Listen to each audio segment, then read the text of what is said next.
चलिए अब बात कर लेते हैं छत्तीसगढ़ की, जहां छत्तीसगढ़ में आज 20 विधानसभा सीटों पर चुनाव हुए, जिसमें अब मतदान खत्म हो चुका है। यानी कि पहले चरण का मतदान शाम 5 बजे खत्म हो चुका है, जहां 20 सीटों पर वोटिंग का समय खत्म हुआ।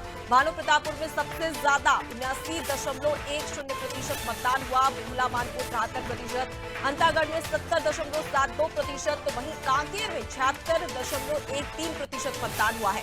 केशकाल की बात करी जाए तो यहाँ 74.49%, गांव में 76.29%, तो वहीं नारायणपुर में 63.88% मतदान हुआ। दंतेवाड़ा, जो कि नक्सल प्रभावित क्षेत्र माना जाता है, यहां पर भी काफी अच्छा वोटिंग प्रतिशत रहा, 62.55%। वहीं अगर बात कर ली जाए तो बीजापुर में सबसे कम 40.98% मतदान हुआ है। यानी कि अब तक 20 सीटों पर कुल मतदान प्रतिशत की अगर बात कर ली जाए तो ये 70.86% रहा। तो इसी खबर पर अब हम चर्चा करेंगे। हमारे साथ में रायपुर से करिश्मा सोनी और चंद्रकांत छत्री, दंतेवाड़ा से शशांक उपाध्याय, राजनांदगांव से, और रवि शर्मा बस्तर से जुड़े हुए हैं। सबसे पहले मैं रुक करूंगी करिश्मा की ओर। करिश्मा, जिस प्रकार से देखा जाए तो चुनावी रण में जीत का प्रण लिए प्रत्याशियों ने तो जमकर प्रचार प्रसार किया, लेकिन छत्तीसगढ़ के रण में उसके साथ ही तमाम जो प्रत्याशी थे उनको लुभाने के लिए कई सारी कोशिश भी यहाँ पर मतदाता अगर बात कर ली जाए तो की गई। अब ऐसे में अगर हम फिलहाल वोटिंग प्रतिशत की बात करें तो काफी अच्छा वोटिंग प्रतिशत माना जा रहा है। जी बिल्कुल, वोटिंग प्रतिशत की अगर हम बात करते हैं तो देख सकते हैं कि छत्तीसगढ़ में 20 सीटों के लिए मतदान का समय अब खत्म हो चुका है।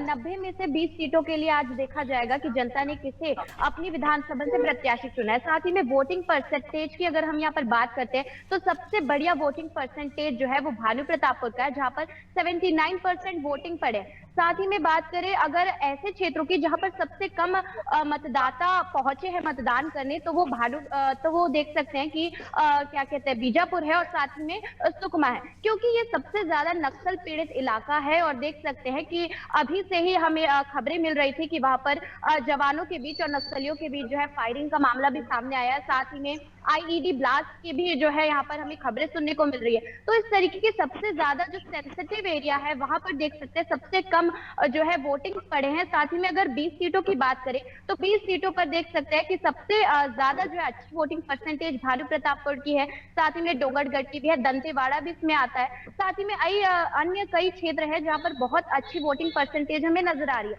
और लोगों का रुझान भी जो है देख सकते हैं कि मतदाता लगातार मतदान केंद्र में पहुंचे हैं और अपने मतों का उन्होंने पूरी तरीके से उपयोग किया है। लोगों से वार्तालाप करने पर भी यही पता चला कि इस बार जो है वो बस्तर में ऐसे प्रत्याशी को जिताना चाहते हैं जो बस्तर के विकास की बात करे।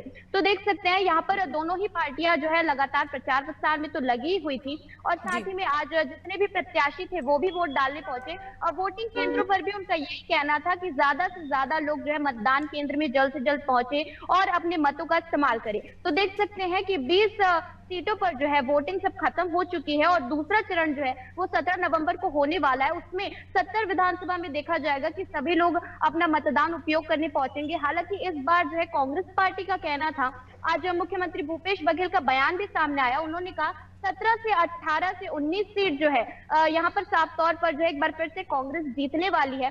और भाजपा को बताया कि केवल 1 या 2 सीट पर जो है भाजपा बनी रहने वाली है। और वहीं अगर भाजपा के कॉन्फिडेंस की बात करें 20 सीटों पर, तो भाजपा का कहना है कि इस बार 14 सीटें जो है भारतीय जनता पार्टी की आ रही हैं इन 20 सीटों पर। तो दोनों ही पार्टियों की ओर से मैं आपके पास लौटूंगी। इस वक्त हमारे साथ में शशांक उपाध्याय राजनांदगांव से जुड़े हुए हैं।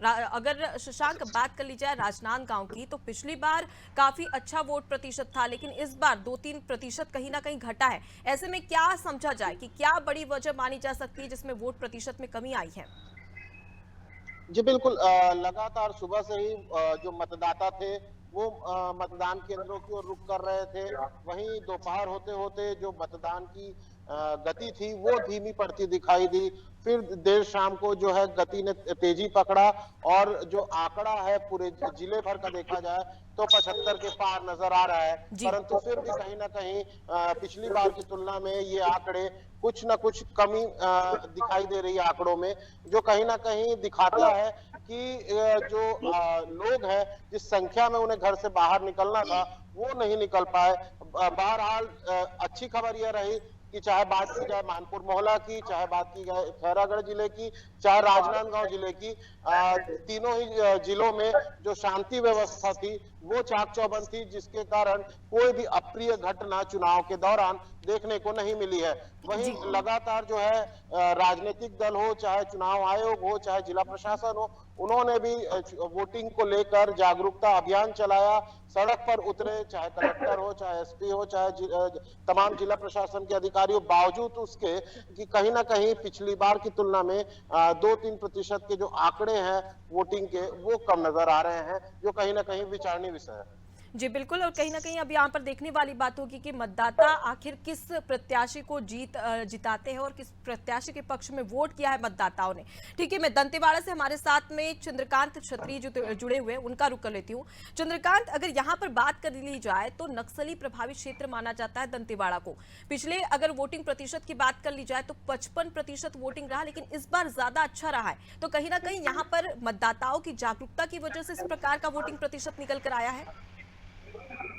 जी हाँ, आपको बता दूं मैं कि जिस प्रकार दक्षिण बस्तर दंतेवाड़ा का यह जिला घोर नक्सल प्रभावित जिला है और ये यहाँ के जो 273 पोलिंग बूथ मतदान केंद्र जो हैं उसमें से 155 ऐसे मतदान हैं जो संवेदनशील और अति संवेदनशील क्षेत्र में आते हैं।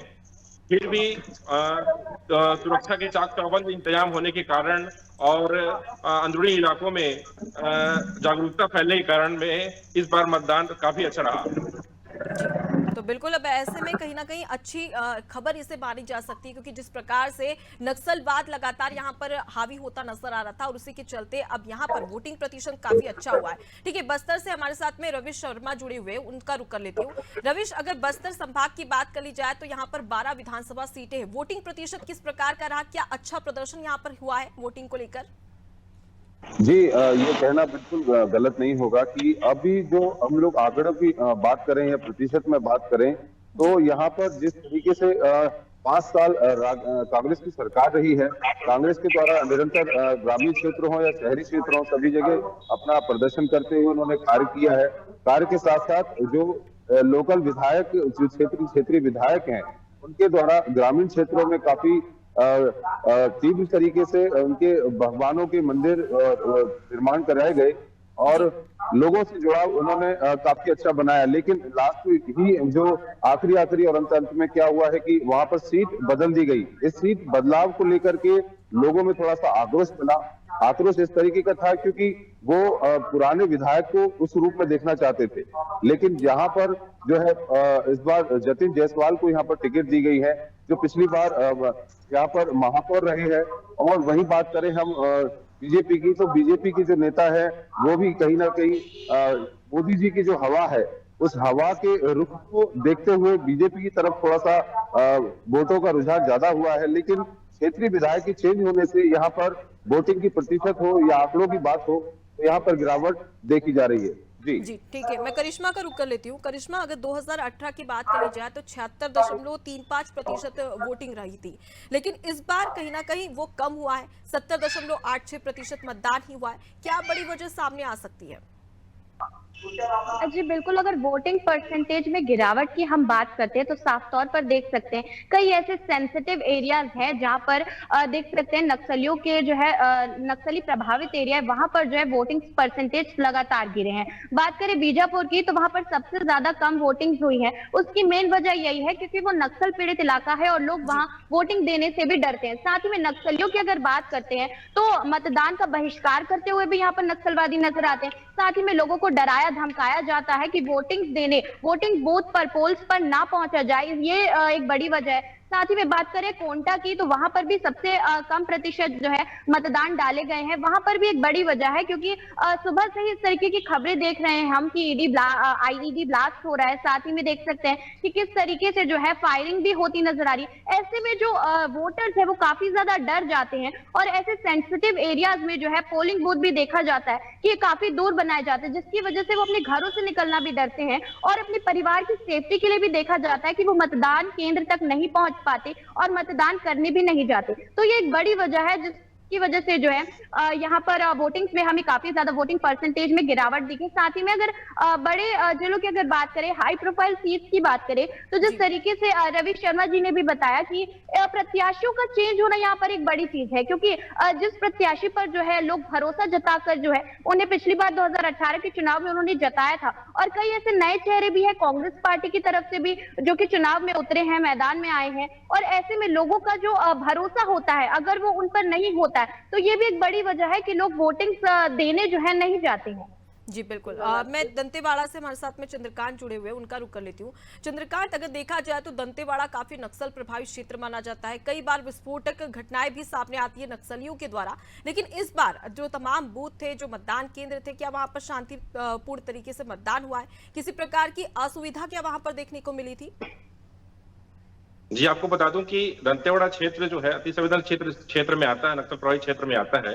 और यहाँ आज मतदान के दौरान हमारी अनाधिक टीम खुद गई हुई थी नदी के उस पार, जो 33 साल बाद जहां चुनाव हुआ वहां हम खुद गए हुए थे, और वहां भी आईडी प्लांट किया गया था, लेकिन वहां से रात डिफ्यूज कर दिया था सीआरपीएफ के जवानों ने, और वापसी के दौरान में उसे डिफ्यूज किया जाएगा ऐसा उन्होंने बताया था।